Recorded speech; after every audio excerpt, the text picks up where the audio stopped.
June 7, 1917, 3:10 a.m. In London, the Prime Minister, David Lloyd George, is sleeping in his bed at Downing Street. Suddenly, he is woken up by a sound, a deep, low rumble that shakes the windows. He thinks it is a thunderstorm, or perhaps an earthquake. He is wrong. That sound traveled 140 miles across the English Channel. It wasn't nature. It was the sound of 10,000 German soldiers dying in a fraction of a second. It was the Battle of Messines. For 2 years, a secret army of British miners had been living like rats, hundreds of feet underground. They weren't fighting with machine guns. They were fighting with shovels. They had dug 19 massive tunnels right under the German lines. They packed them with 1 million pounds of high explosives. And when they pressed the plunger, they didn't just win a battle. They changed the geography of Europe. General Plumer, the British commander, famously told his staff the night before, "Gentlemen, we may not make history tomorrow, but we shall certainly change the geography." This is the story of the tunnelers, the men who fought the silent war in the suffocating dark, where a single cough could cost you your life. To understand why they went underground, we have to look at the surface. By 1916, the Western Front was a deadlock. But at Messines Ridge in Belgium, the Germans held the high ground. From the top of the ridge, German gunners could see everything. If a British soldier tried to make a cup of tea, a German shell would land in his lap. The British were sitting ducks. Attacking the ridge head-on was suicide. Thousands had already died trying. So, the British decided, if we can't go over them, we will go under them. They didn't need soldiers for this job. They needed experts. The British Army recruited civilians, coal miners from Wales, sewer diggers from Manchester, and gold miners from Australia. These men were tough. They were used to dark, tight spaces. They were known as the clay kickers. Why? Because of their unique digging technique. The soil under Messines was soft clay. You couldn't use a pickaxe because it was too loud. The Germans had microphones in the ground listening for any tap, tap, tap. So the British used a method called kicking. A digger would lie on his back on a wooden plank, angled at 45 degrees.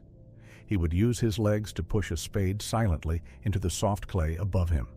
Then he would catch the silent chunk of earth and pass it back. It was back-breaking work. They worked in silence, sometimes for 12 hours a shift. But the physical labor wasn't the scary part. The scary part was the camouflage. The Germans weren't stupid. They knew the British were digging. So they started digging too. They dug countermines. It became a deadly game of cat and mouse in the pitch black. Both sides used devices called geophones, essentially a doctor's stethoscope placed against the tunnel wall.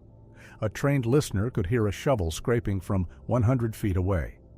If a German listener heard the British digging, he would calculate the distance. Then the Germans would dig a small tunnel towards the sound, pack it with a small explosive charge, a camouflage, and blow it up. The goal wasn't to destroy the surface trenches.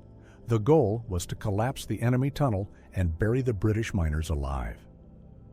Death underground was slow and terrifying. You didn't die from the bullet. You died from suffocation, crushed under tons of earth in total darkness.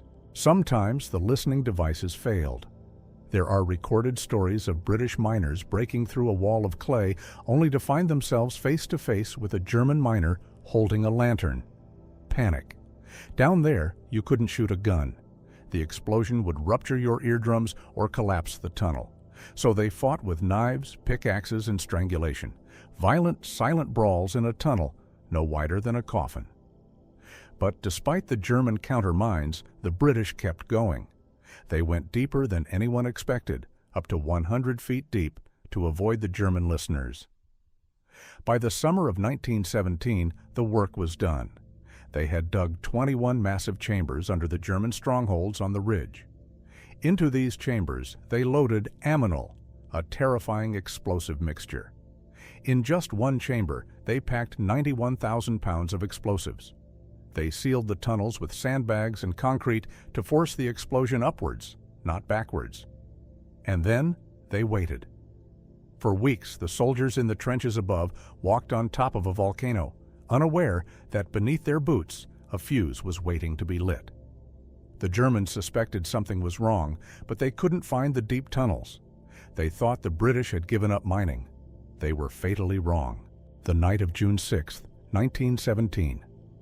The British infantry moved into position. They were told to lie down and open their mouths. Why? To equalize the pressure in their ears so the shockwave wouldn't deafen them. The silence was eerie. A nightingale was heard singing in the woods. Inside the command bunker, the countdown began. At 3:10 a.m., the order was given. Fire! The detonators were pressed.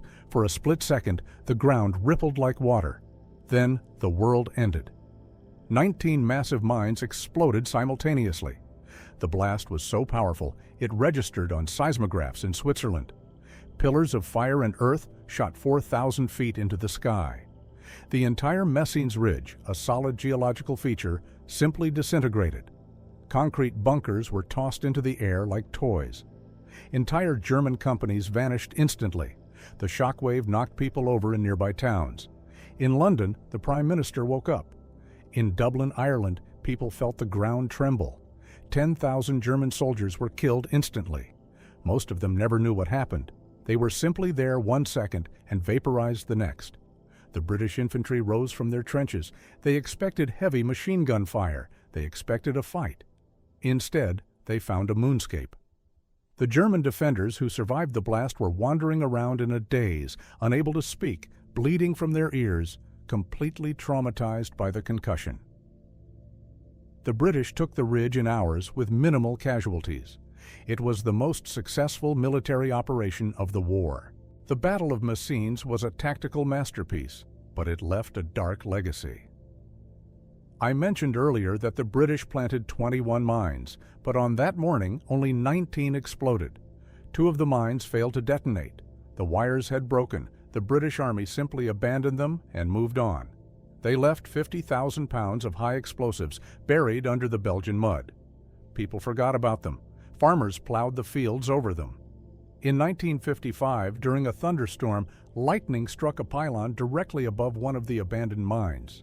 The electricity traveled down into the earth, and suddenly, 38 years after the war, the 20th mine exploded.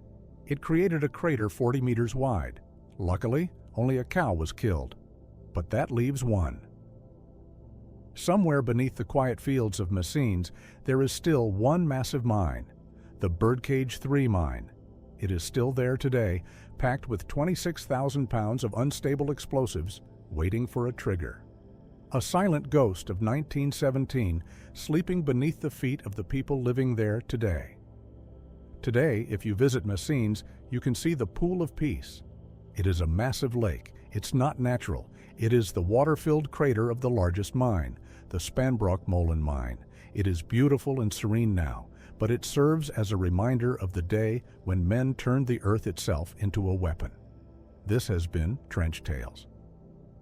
If you enjoyed this explosive story, please subscribe and tell us in the comments, would you have the courage to crawl into those dark tunnels?